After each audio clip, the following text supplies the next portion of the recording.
ఏది కొత్తది కాదు, ఇది నాది కాదు, నా సొంతది కాదు. ప్రభుత్వంలో ఆనాడు మున్సిపల్ మంత్రిగా మేము గీయించిన డిజైన్లు ప్రభుత్వ పైసలతోనే, నా పైసలతో కాదు, ప్రజల పైసలతోనే గీయించిన డిజైన్లు ఇవి. ఇవన్నీ పక్కకు వారేసిండ్రు ఇప్పుడు.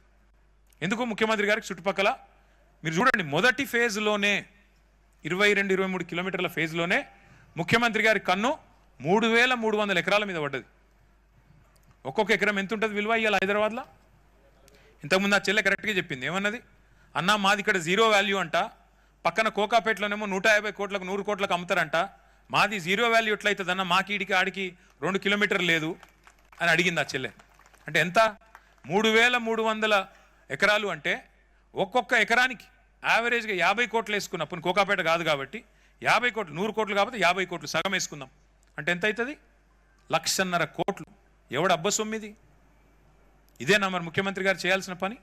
అందుకే ఇవాళ ప్రజల మధ్య నుంచి అడుగుతున్నాం ప్రశ్నలు. ముఖ్యమంత్రి గారు సమాధానం చెప్పండి. ఈ డిజైన్లన్నీ ఎక్కడ మాయమైనాయి? మరి ప్రభుత్వంలో లేవా?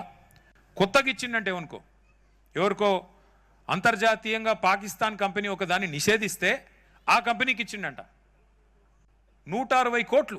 ఏది? డిజైన్లకే. మరి డిజైన్కే 160 కోట్లు అంటే, డిజైన్ చేసేటోడే 160 కోట్లు మింగిండంటే, ఇక ముఖ్యమంత్రి గారి కథ ఏందో మీరు ఆలోచన చేయండి, ప్రభుత్వం కథ ఏందో మీరు ఆలోచన చేయండి, వాళ్ళ ఆలోచన ఏందో మీరు అర్థం చేసుకోండి. ఇగో ఇవన్నీ ఆ రోజు గీయించిన డిజైన్లు.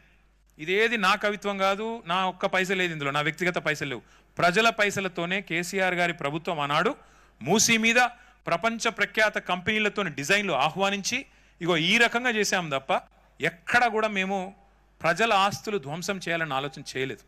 కొత్వాల్ కూడా పార్కు కట్టినా, గండిపేట దగ్గర పార్కు కట్టినా, ఇగో ఈ అంతర్జాతీయ డిజైన్లు చేసినా, ఒక సివరేజ్ ట్రీట్మెంట్ ప్లాంట్లు కట్టినా మేము ఒక్క ఇల్లు కూల్చలేదు. అట్లాగే ఇవన్నీ డిజైన్లు. ఇక దీన్ని ఇందాక నేను చెప్పిన కదా, అది కొండపోచమ్మ సాగర పైన కనబడేది 618 మీటర్ల మీద ఉంటుంది. అది ఆడికెళ్ళి 27 కిలోమీటర్లు మనం రావల్కోల్ చెరువు దగ్గర తీసుకొచ్చి ఆ చెరువులో కొండపోచమ్మ సాగర్ నుంచి నీళ్లు పోస్తే మళ్ళీ ముత్తంగి జంక్షన్ నుంచి ఆ నీళ్లు తీసుకొచ్చి మనకి ఉస్మాన్ సాగర్ కరెక్ట్గా 545 మీటర్ల మీద ఉంటుంది. హిమాయత్ సాగర్ ఇంకా కొద్దిగా కిందికి, ఇప్పుడు మనం ఉన్న ప్లేసు 537 మీటర్ల మీద ఉంటుంది. అంటే ఆడికెళ్ళి ఈడికి మనం గ్రావిటీ ద్వారా 1100 కోట్ల రూపాయలతో మాత్రమే నీళ్లు తెచ్చే విధంగా మే 2023లోనే క్యాబినెట్ ఆమోదం చెప్పింది. అయితే ఇప్పుడు రేవంత్ రెడ్డి గారు ఏం చేస్తున్నారో తెలుసా? ఈ ప్రాజెక్ట్ని మేము 1100 కోట్లతో అనుమతిస్తే కేసీఆర్ గారి ప్రభుత్వం, రేవంత్ రెడ్డి గారు దాన్ని పెంచేసి 10,000 కోట్లు చేసిండు. ఎక్కడ 1100 కోట్లు, ఎక్కడ 10,000 కోట్లు? మరి మిగతా 9,000 కోట్లు ఎవరి జేబుల్లోకి పోతున్నాయి? ఆలోచించండి. మరి ఆ రోజు మాకిచ్చింది ప్రతిపాదన మాది కాదు కదా, నాకో కేసీఆర్ గారికో మాకు తెలియదు కదా లెక్కలు. అధికారులను అడిగినాం, ఎన్నైతే పైసలు అంటే 1100 కోట్లలో అయిపోతుంది సార్, ఆడికెళ్ళికి నీళ్లు తేవచ్చు, ఒక కొండపోచమ్మకెళ్ళి గిట్ల తేవచ్చు, గిది కథ అని మాకు చూపెట్టినారు. అదే అధికారులు కదా మళ్ళా. మరి రేవంత్ రెడ్డి గారు రాగానే సడన్గా 10 రెట్లు ఎట్లా పెరుగుతుంది? అంటే దీని వెనక ఏందన్నట్టు అర్థమైంది, పరమార్థమైంది దీని వెనకాల దోపిడీ తప్ప. నేను అందుకే అంటున్నాం, మేము మూసీ సుందరీకరణకు కానీ మూసీ పునరుజ్జీవానికి కానీ మేము వ్యతిరేకం కాదు, కానీ భూముల ఆక్రమణకు, పేదల సంపద కొల్లగొట్టడానికి మాత్రం ఖచ్చితంగా మేము వ్యతిరేకం.